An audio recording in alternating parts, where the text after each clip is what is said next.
سرکار دو عالم کی حدیث مبارک سرکار فرماتے ولایت علی ولایت اللہ، علی کی ولایت در حقیقت اللہ کی ولایت۔ جو ولایت علی کا قائل ہے وہ اللہ کی ولایت کا بھی قائل ہے، جو ولایت علی کا منکر ہے وہ اللہ کی ولایت کا بھی منکر ہے۔ حبہ عبادت اللہ، دوسرا جملہ علی کی محبت اللہ کی عبادت۔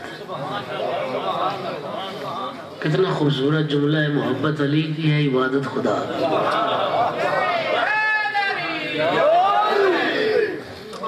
اتباعہ فریضۃ اللہ، علی کی اتباع فریضہ الہی۔ اولیاءہ اولیاء اللہ، جو علی کے دوست ہیں وہ اللہ کے دوست ہیں۔ اعداؤہ اعداء اللہ، اور جو علی کے دشمن ہیں وہ اللہ کے دشمن ہیں۔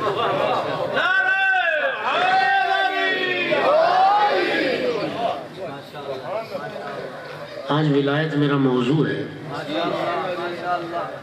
اور یہ موضوع اس لیے کہ سید الرسل نے میرے ناقص مطالعے میں سرکار کی زندگی میں دو موقع ایسے آئے کہ جہاں سرکار نے اپنے خطبے میں ارشاد فرمایا کہ میری اس بات کو حاضرین غائبین تک پہنچائیں، جو موجود ہیں وہ پیغام ان لوگوں تک پہنچائیں جو یہاں موجود نہیں۔ ایک مقام جب جناب ثانی زہرا زینب کبریٰ سلام اللہ علیہا کی ولادت باسعادت ہوئی تھی، منادی کروائی گئی، مسجد میں اصحاب جمع ہوئے، مسجد بھر گئی، سرکار منبر پہ جلوہ افروز ہوئے۔ آقا امیر المومنین سے فرمایا یا علی گھر جاؤ اور میری بیٹی کو اٹھا کے لاؤ۔ سرکار کے ہاتھوں میں بیٹی تھی، اور صاحب کی طرف رخ کر کے فرمایا میری بیٹی زینب اپنی نانی خدیجہ کی مثل ہے، جس نے زینب کا حق ادا کیا اس نے خدیجہ کا حق ادا کیا۔ اور فرمایا میں تمہیں وصیت کر رہا ہوں کہ میری بیٹی زینب کا احترام کرنا، اور میری اس وصیت پیغام کو ان لوگوں تک پہنچانا جو آج موجود نہیں ہیں، کہ میں اس بچی کی تعظیم، اس بچی کے احترام کی تمہیں وصیت کر کے جاؤں۔ ایک یہ بات۔ دوسرا موقع رحمت دو عالم کی زندگی میں وہ غدیر کا میدان تھا۔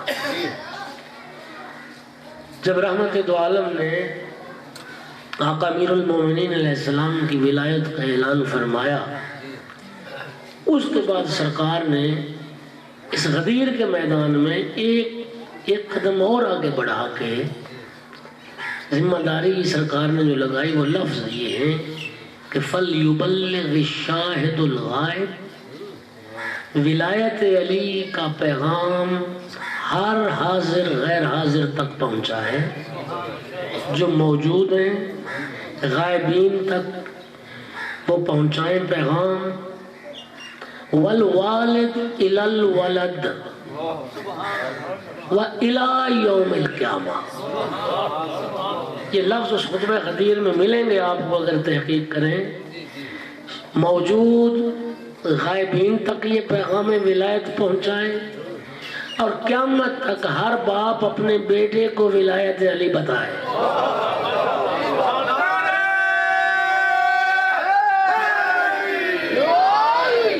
یعنی سید الانبیاء نے اپنی امت کے ہر فرد کو مبلغ ولایت علی بنا دیا۔ ولایت علی کی تبلیغ چلتی رہے اور گھر گھر میں چلتی رہے، ہر باپ اپنے بیٹے کو، ہر آنے والا اگلی نسل کو یہ پیغام پہنچاتا رہے یہاں تک کہ قیامت آ جائے۔ لہذا یہ موضوع چونکہ انتہائی اہم موضوع ہے، اس لیے آج تھوڑا سا عرض کرنا، ایک صلوات بلند آواز سے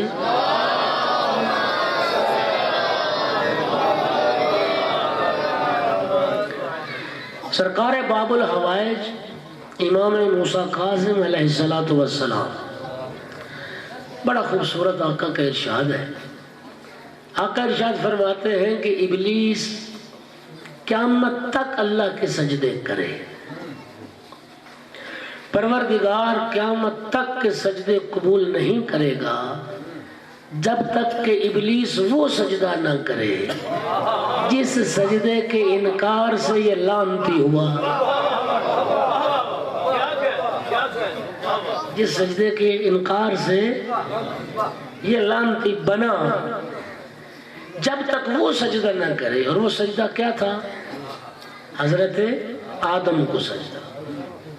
اللہ رب العزت نے حکم دیا تھا نا آدم کو سجدہ، اور اس نے کہا تھا کہ نہیں، آدم کو سجدہ میں نہیں کروں۔ توجہ چاہ رہا ہوں، پروردگار نے فرمایا فخرج منہا فإنک رجیم، نکل یہاں سے، تو دھتکارا ہوا ہے، تو لعنتی ہے، ان علیک لعنتی الی یوم الدین، قیامت تک میری لعنت تجھ پہ برستی رہے گی۔ نکال دیا۔ امام فرماتے ہیں کہ جب تک ابلیس وہ سجدہ نہیں کرے گا آدم علیہ السلام کو، قیامت تک سجدے کرے تو بیکار ہیں۔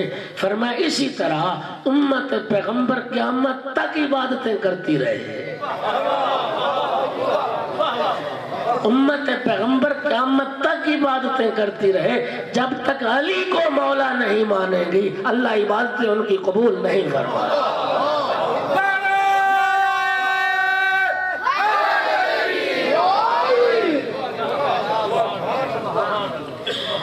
اور ولایت کی اہمیت اس لیے بھی کہ اصول کافی شریف میں امام محمد باقر علیہ السلام، صلوات تو پڑھے مولانا، ارشاد فرمائے بنی الاسلام علی خمس، 5 چیزوں پر، 5 چیزیں اسلام کی بنیاد ہیں۔ اسلام کی جو عمارت ہے وہ 5 چیزوں پر قائم ہے۔ پہلی چیز نماز، دوسری چیز زکوٰۃ، تیسری چیز حج، چوتھی چیز روزہ، 5ویں چیز ولایت۔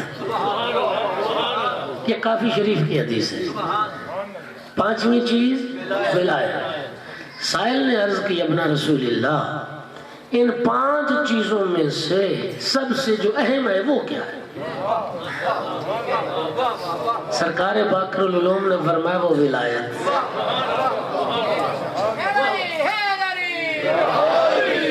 وہ ولایت، اور ولایت کیوں اہم؟ 3 باتوں کی وجہ سے۔ پہلی بات تو یہ مانود یا بے شیئن کما نود یا بالولایہ، سرکار نے فرمایا کسی حکم شریعت کو پہنچانے کے لیے اتنا اہتمام نہیں کیا گیا جتنا اہتمام ولایت علی کو پہنچانے کے لیے۔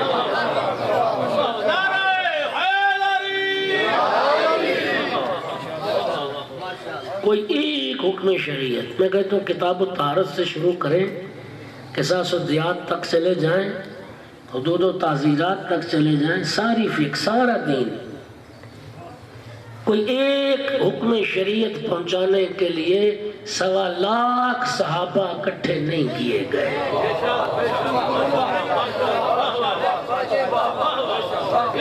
صرف ولایت علی سنانے کے لیے اتنا بڑا اجتماع کیا گیا۔ تو اہمیت تھی نا اس موضوع کی۔ یہ تو ایک تو اس وجہ سے۔ دوسرا سرکار باقر العلوم نے فرمایا دوسری ولایت اس لیے سب سے اہم ہے کہ باقی جو 4 چیزیں ہیں نا ان میں استثناء ہے، ان میں رخصت ہے، گنجائش ہے، ولایت میں گنجائش نہیں ہے۔ نماز مقیم جو گھر میں وطن میں ہے وہ پوری پڑھے، مسافر قصر پڑھے، آدھی ہو گئی نا، 4 رکعت نماز آدھی ہو گئی، مقیم پوری پڑھے، مسافر آدھی پڑھے۔ روزہ وطن میں ہے تو رکھے، سفر میں ہے تو قصر معافی، صحت مند ہے تو رکھے، بیمار ہے تو گنجائش معافی، ہو گئی نا۔ زکوٰۃ صاحب نصاب ہے، غنی ہے تو واجب، غنی نہیں ہے، صاحب نصاب نہیں ہے تو زکوٰۃ واجب، غنی پہ واجب ہے، فقیر پہ واجب نہیں ہے، حج مستطیع پہ واجب، فقیر پہ واجب۔ امام علیہ السلام نے فرمایا باقی احکام میں تو رخصت ہے، ہماری ولایت میں کوئی رخصت نہیں ہے، مقیم پہ بھی واجب، مسافر پہ بھی واجب، صحت مند پہ بھی واجب، بیمار پہ بھی واجب، امیر پہ بھی واجب، فقیر پہ بھی واجب۔ ولایت علی سے کسی کو چھٹکارا، ہر کسی کے لیے اقرار ولایت واجب۔ اور نقش ولایت اتنا اہم ہے اسلام میں۔ آغا محسن کراتی حافظہ اللہ، ان کے 30 سال ہو گئے درس قرآن ان کے ٹی وی پہ آتا ہے، اب تو ان کا اپنا چینل ہے کراتی چینل ان کا، تو بڑی خوبصورت ان کا انداز ہے، لیکن چونکہ ہے فارسی زبان میں، انہوں نے ایک بڑی خوبصورت مثال دی تھی کہ ولایت کی اہمیت کیا ہے۔ وہ فرماتے تھے ایک بس میں بڑی صاف ستھری سواریاں بیٹھی ہیں، بڑے سوٹڈ بوٹڈ لوگ، بڑے نہا دھو کے پرفیوم لگا کے، لیکن اس بس کا جو ڈرائیور ہے راستے سے بھی جاہل ہے اور ڈرائیونگ میں بھی اناڑی ہے۔ مسافر تو بڑے اچھے ہیں، سوٹڈ بوٹڈ ہیں، پڑھے لکھے ہیں، لیکن ڈرائیور جو ہے نہ راستے سے آشنا، نہ منزل سے آشنا، نہ ڈرائیونگ سے آشنا۔ وہ فرماتے ہیں سواریاں جتنی اچھی ہوں گی، اگر ڈرائیور جاہل ہے کبھی منزل تک مسافر کو نہیں پہنچائے گا۔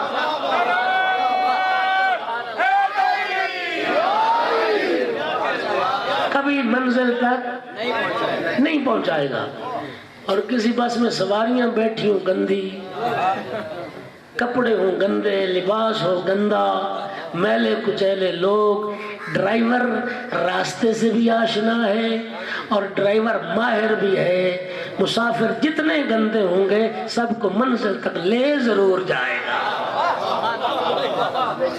اس لیے نقش ولایت اہم ہے۔ یہ تو تھی نا ایک مثال آگے کراتی کی، اب حدیث قدسی میں عرض کرنے لگا ہوں ذمہ داری کے ساتھ۔ اللہ رب العزت حدیث قدسی میں ارشاد فرماتا ہے وَلَعُعَذِّبَنَّ كُلَّ رَعِيَّةٍ فِي الْإِسْلَامِ وَإِنْ كَانَتْ فِي أَعْمَالِهَا بَرَّةً تَقِيًّا، میں ہر اس امت پر ضرور عذاب نازل کروں گا چاہے وہ نیک کیوں نہ ہو۔ یہی جملہ ہے جو ہضم نہیں ہوتا۔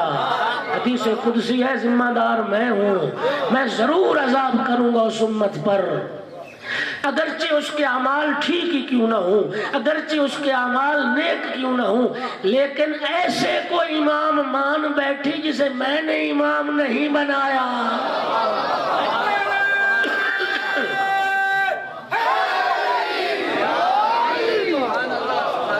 جسے میں نے امام نہیں بنایا، اگر اس امام کی امامت کی قائل ہو گئی، نیک بھی ہوں گے میں عذاب کروں گا۔ وَلَعَافُوَنَّ عَنْ كُلِّ رَعِيَّةٍ فِي الْإِسْلَامِ وَإِنْ كَانَتْ فِي أَعْمَالِهَا فَاجِرَةً، لیکن وہ امت، وہ رعیت جو اگرچہ بدکار ہو، گناہگار ہو، خطا کار ہو، لیکن ایسے امام کی امامت کی قائل ہو جسے میں اللہ نے امام بنایا، میں اس امت کو ضرور معاف کر دوں۔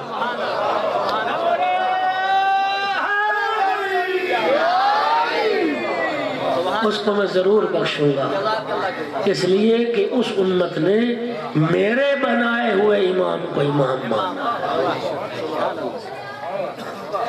وہ جنوبی پنجاب کے مولانا امیر افضل راکٹ تھے، اور تو بڑا معروف، بڑے ان کو دنیا شوق سے سنتی تھی، تو وہ ایک بڑا خوبصورت جملہ فرماتے تھے۔ وہ فرماتے تھے کہ تم نے ہم میں فرق یہ ہے، تم نے بنائے ہیں، ہم نے تلاش کیے ہیں۔ صلوات پڑھو محمد والے کو۔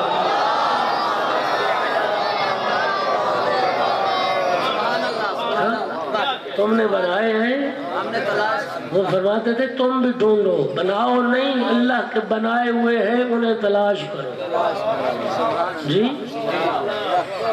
وہ تو ایک اور جملہ کہتے تھے جو میں نے پہلے سنایا نا، قیامت تک کی باتیں کرے، وہ کہتے تھے نماز پڑھ پڑھ نہیں تو مصلے کھا چھوڑ۔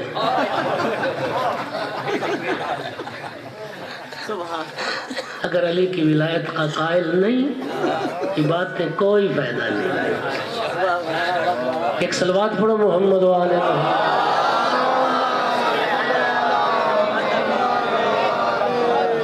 توجہ ہے صاحبان؟ اللہ رب العزت حدیث قدسی میں ارشاد فرماتا ہے ولایت علی ابن ابی طالب حصنی فمن داخل حصنی آمن من عذاب۔ علی کی ولایت وہ میرا مضبوط قلعہ ہے، جو اس قلعے میں داخل ہو گیا وہ میرے عذاب سے بچ گیا۔ جو ولایت علی کے اس مضبوط قلعے میں داخل ہو گیا وہ میرے عذاب سے محفوظ ہو گیا۔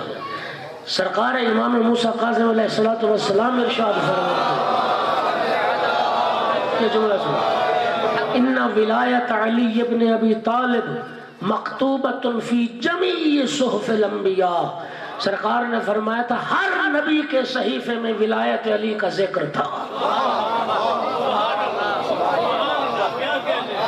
ہر نبی کے صحیفے میں ولایت علی کا تذکرہ تھا۔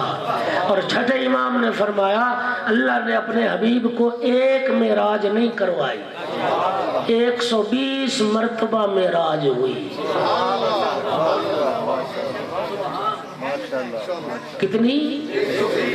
امام صادق علیہ السلام فرما رہے، مخبر صادق کی خبر ہے 120 مرتبہ سید الانبیاء کو معراج ہوئی۔ اور امام فرماتے اللہ رب العزت نے ہر سفر معراج میں اپنے حبیب کو ولایت علی کی وصیت کی۔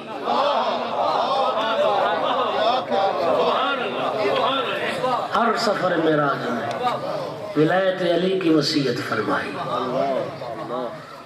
اور الحمدللہ اس 1400 سال میں ہمارے علماء نے بڑا کام کیا ولایت۔ آج تو ہر بندہ ٹھیکیدار ہے نا ولایت کا، اسے یہ بھی نہیں پتا کہ لفظ ولایت ہے یا ولایت ہے۔ سبحان اللہ سبحان اللہ سبحان اللہ۔ اصل میں قبلہ مسئلہ یہ ہے کہ 5-6 جگہ بندہ پڑھ رہا ہو نا، پھر بندے کو یاد نہیں رہتا کہ کوئی سے کون سی بات کہاں کی۔ میں ڈرتا ہوں کہ تکرار تو نہیں ہو رہا کوئی ہاں؟ اچھا اللہ آپ کو سلامت رکھے۔ اللہ اتنا کام کیا ہمارے علماء نے۔ علامہ میر حامد حسین موسوی لکھنوی ابقات الانوار حق ولایت امیر المومنین کے لیے لکھی، اور آج اگر وہ پہلے تھی بڑی تختی میں ابقات الانوار 30 جلدیں، آج اگر انہیں چھوٹی کتاب کی صورت میں شائع کیا جائے 200 سے زیادہ جلد۔ اتنا لکھا انہوں نے میر حامد حسین نے۔ ان کے حالات میں پڑھا کہ یہ انگلیاں گھس گئی تھی، پھر دائیں ہاتھ سے نہیں لکھ سکتے تھے، بائیں ہاتھ سے لکھنا شروع۔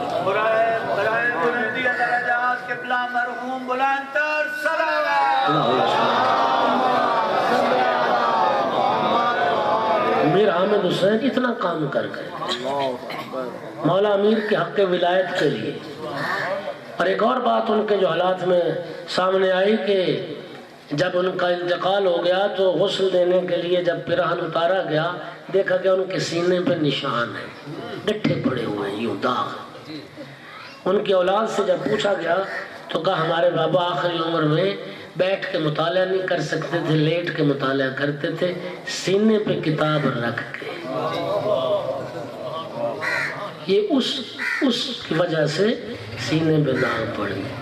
2-4 بار کتاب رکھنے سے تو داغ نہیں پڑتا۔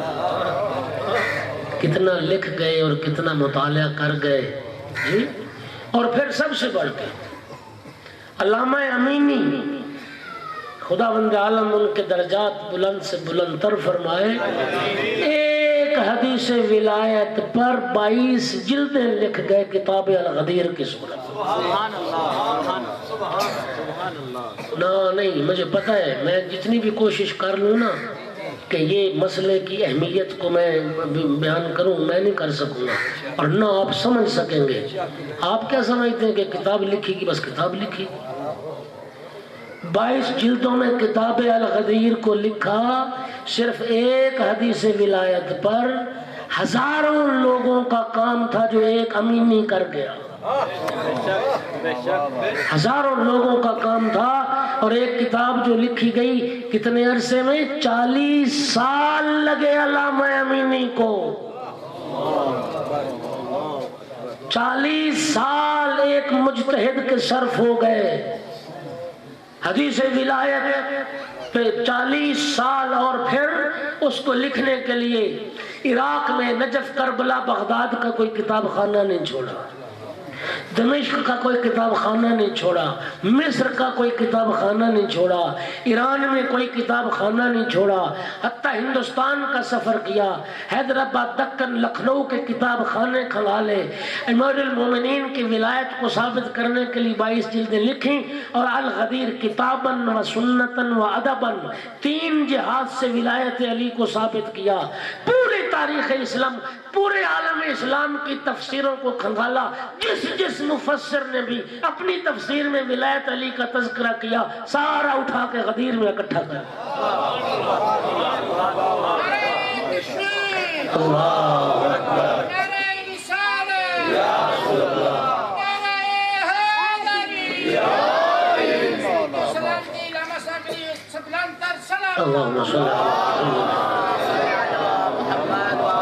پھر سنت کے لحاظ سے، اور سنو اتنی محنت کی،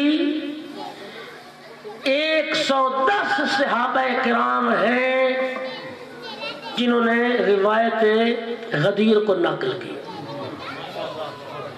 نہیں میں نہیں سمجھا سکا اس کی عظمت۔ سرکار دو عالم کی ہزاروں لاکھوں حدیث ہوں گی، رب کعبہ کی قسم کھا رہے ہوں، پیغمبر کی کسی حدیث کو اتنے راوی نہیں ملے جتنے راوی حدیث ولایت کو ملے۔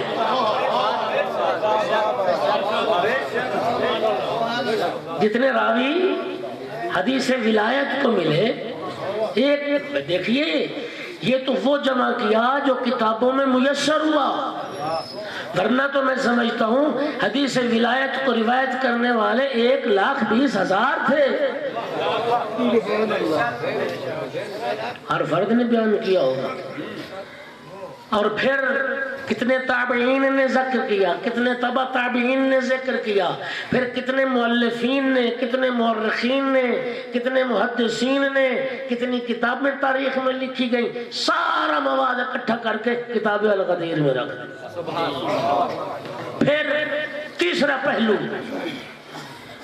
سرکلم کی اس میدان غدیر میں موجود شاعر حسان ابن ثابت سے لے کر 12 صدیوں میں جن نامور عرب شعراء نے اپنے کلام میں غدیر کو نظم کیا، ان کے دیوان کھنگال کھنگال کے وہ سارا غدیریہ لا کے کتاب الغدیر میں جمع کر۔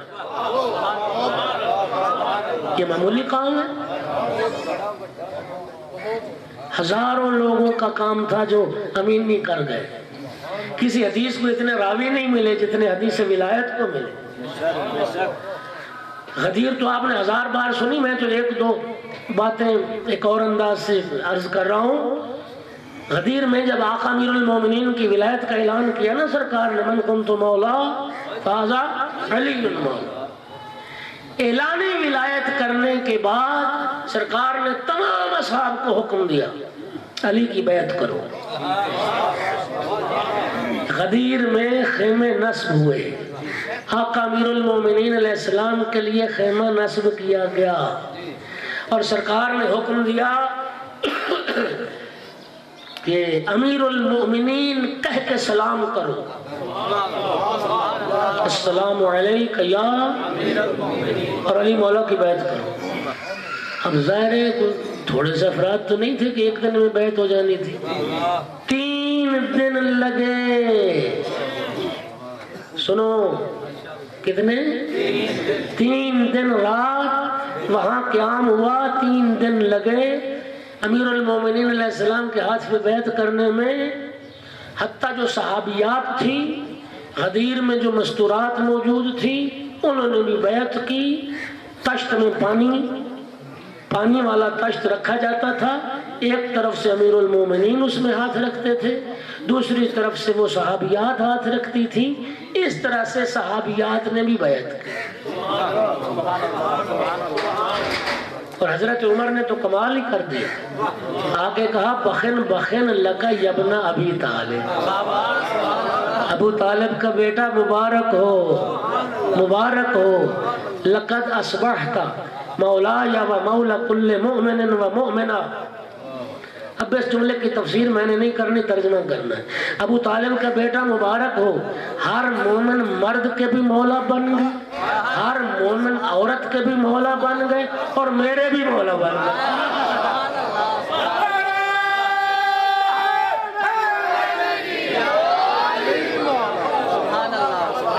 سنیے, میں نے کہا جتنے موجود تھے سب روایت اس کے حدیث ولایت کے راوی بن گئے.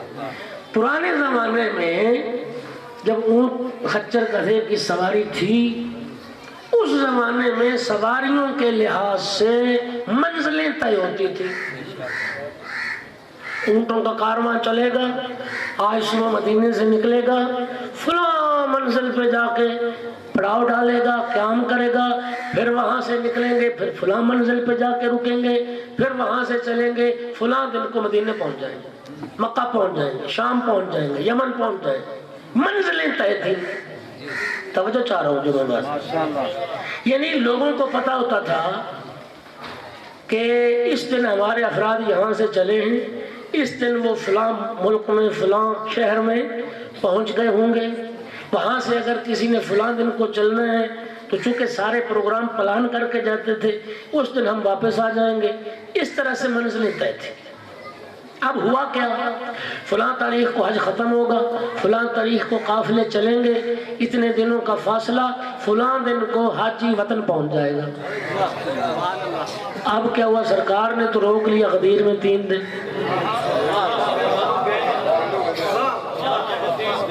3 دن جب رکے, ہر حاجی کی فلائٹ لیٹ ہو گئی.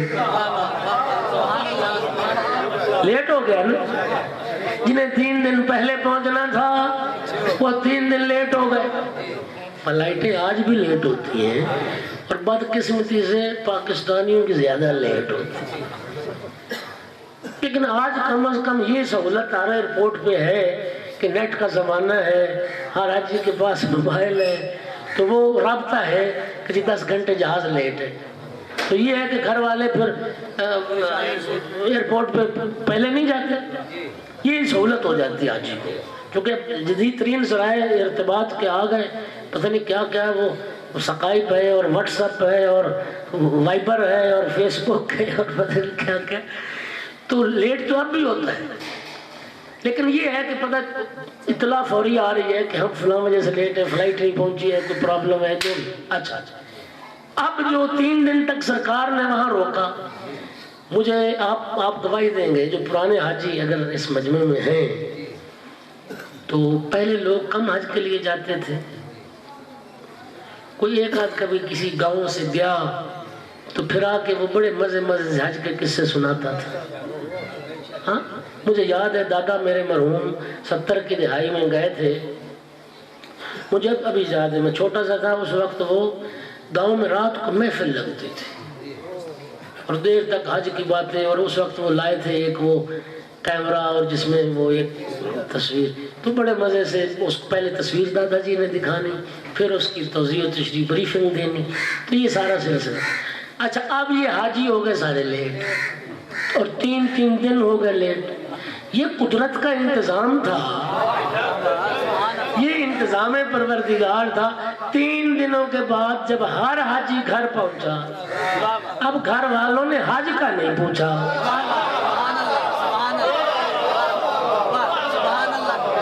حج کیسے پڑا, حج کیسے ہوا, کسی نے حج کا نہیں پوچھا.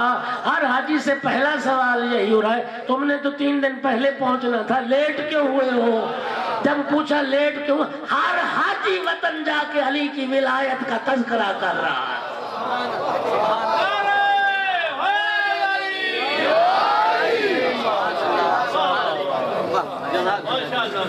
اور ولایت امیر المومنین نماز کے اس آخری سجدے کی طرح ہے. واہ واہ سبحان اللہ سبحان اللہ. سننا میری بات. واہ.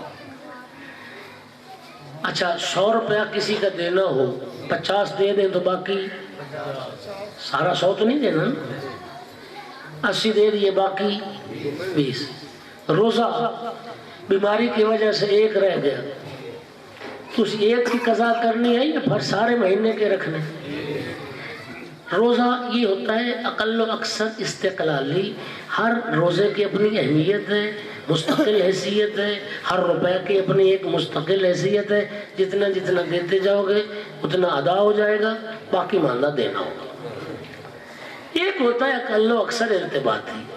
نماز جو ہے نا, نماز اس کے جتنے ارکان ہیں ان میں ہر ایک کی حیثیت مستقل نہیں, مربوط ہے. تکبیرت الاحرام سے نماز شروع ہوئی, آپ 4 رکعت نماز پڑھ رہے فرض کریں. پہلی رکعت کاملاً نیت, قرات, قیام, رکوع, سجود, دوسری رکعت تشہد تک, تیسری, چوتھی رکعت کا دوسرا سجدہ جان بوجھ کے آپ نے چھوڑ دیا. اب بتاؤ کہ صرف تو سجدہ کرنا پڑے گا یا ساری نماز پڑھنی پڑے گی؟ کیونکہ یہ ارکان ہے مربوط, ساری نماز پڑھنی پڑے گی, صرف آخری سجدہ نہیں کرنا پڑے گا. مولا امیر کی ولایت بھی تمام عبادات میں اس آخری سجدے کی حیثیت رکھتی ہے. جس نے ولایت علی کو چھوڑ دیا اس کی ساری عبادتیں بیکار ہو جائیں گی.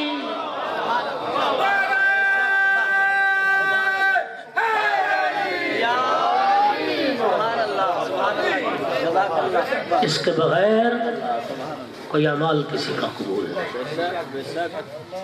بس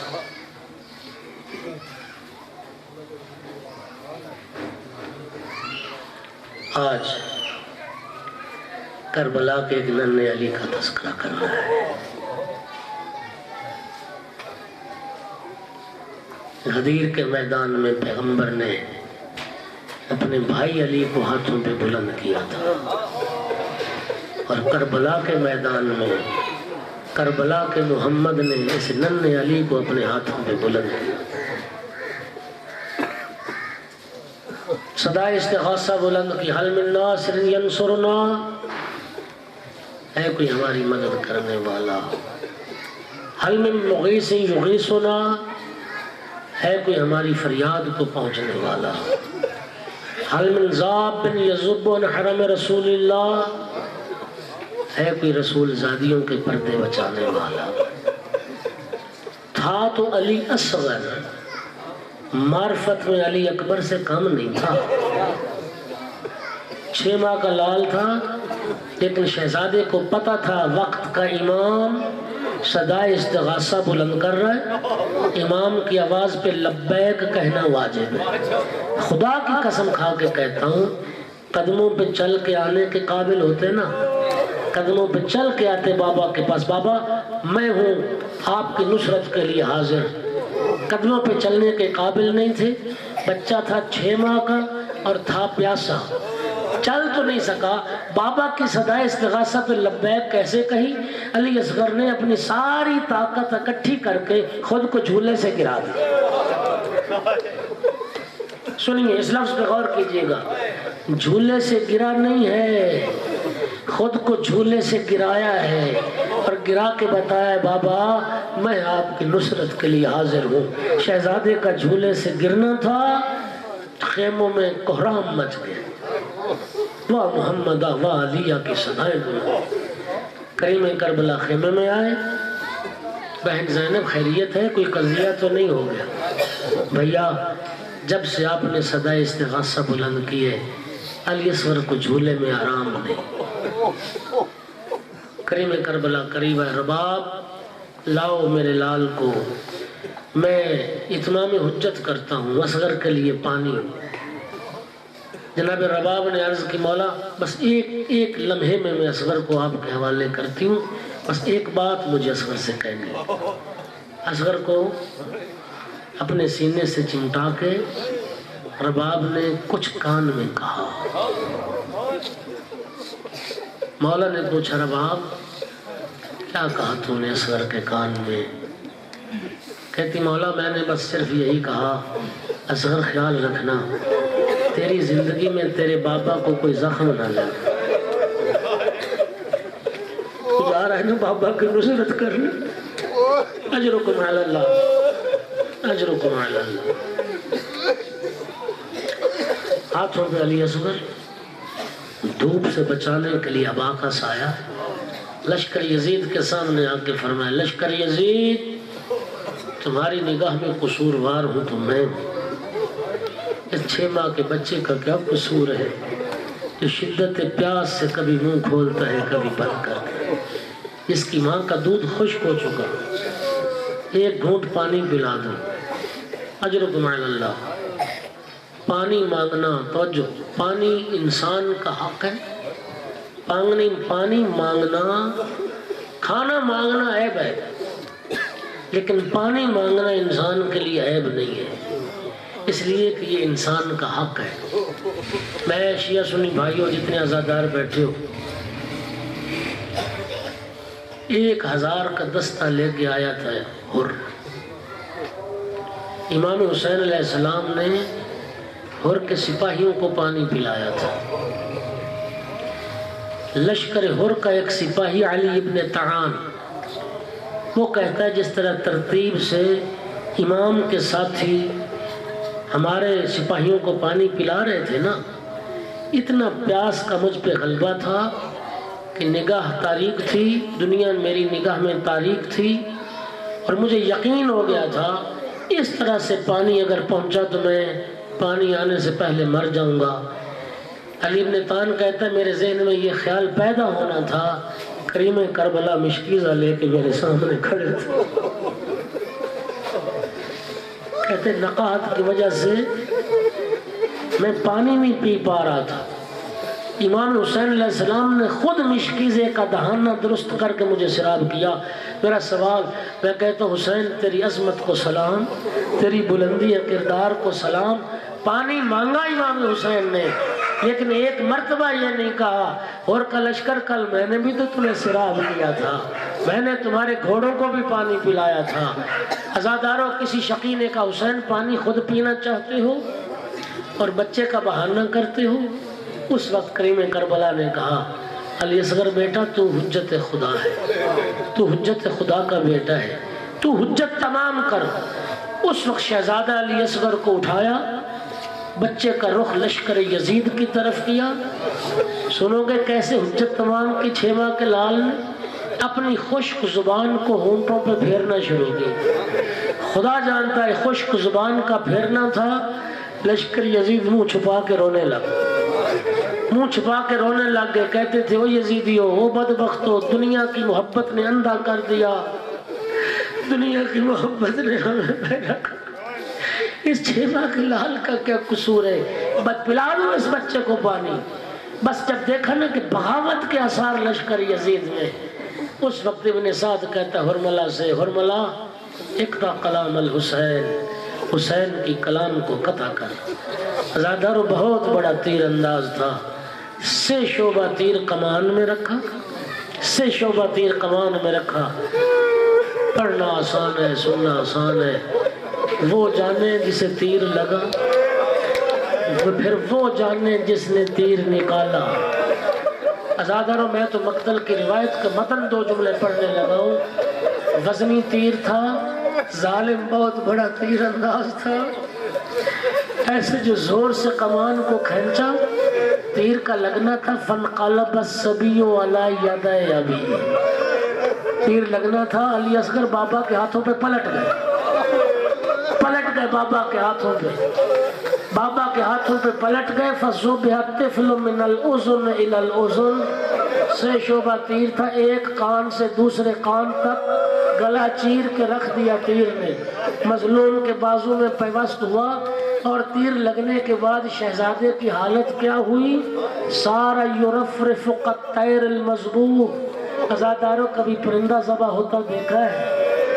جب پرندے کی گردن پہ چھری پھر جائے آہستہ آہستہ پرندہ اپنے پروں کو حرکت دیتا ہے، تیر لگنا تھا، شہزادہ علی اصغر اپنے ہاتھوں کو حرکت دینا شروع کی، عزادار و مظلوم کے بازو میں تیر پیوست ہوا، کریم کربلا نے بازو سے تیر نکالا، خدا کی قسم اب وہ منزل آئی، میں تیر سے شعبہ تیر اور علی اصغر کے ننھے کان، علی اصغر کا ننھا گلا، ذرا تصور تو کرو 6 ماہ کا بچہ کتنا ہوتا ہے۔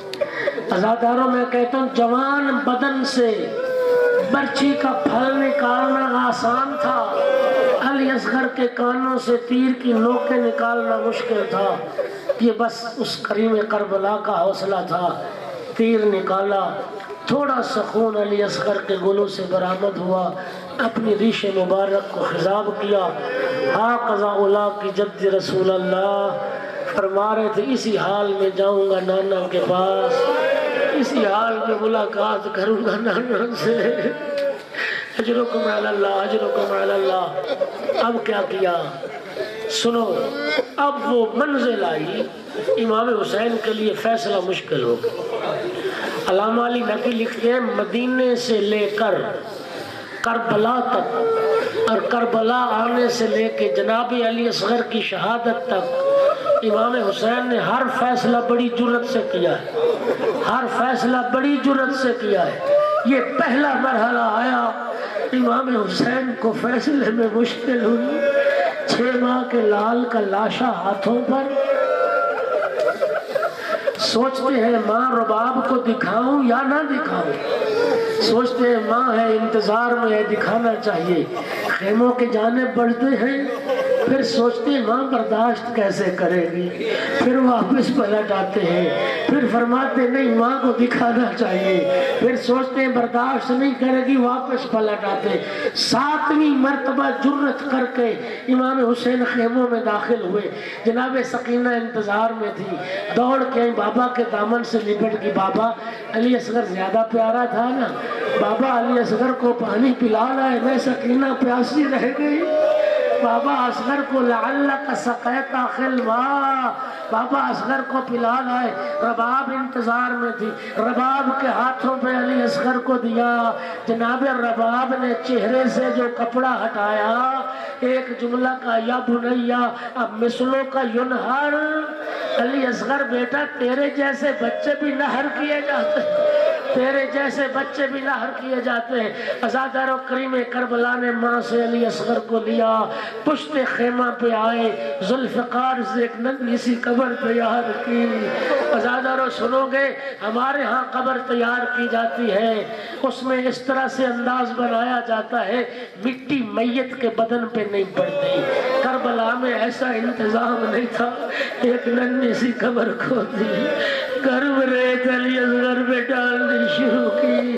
عزادارو یہ حسین کا حوصلہ تھا، اور جب ہو گئی نا تیار قبر، کریم کربلا قبر سے لپٹ کے رونے لگ گئے، اس وقت حاطف کی آواز آئی، داہو یا حسین فإن لہو مرضعا فی الجنہ، حسین اب بس کر، ہم نے جنت میں علی اصغر کے لیے دودھ پلانے والی کا انتظام کر دیا۔ عزادارو آگی شوی علی اصغر کے جھولے کی۔ عزادارو جب خیموں کو آگ لگی، جناب رباب کی گٹھڑی میں ہر وقت چھوٹی سی ایک پوٹلی بندھی رہتی تھی، لوگ سمجھتے تھے کوئی قیمتی سامان، جب کھولا تو جھولے کی جلی ہوئی۔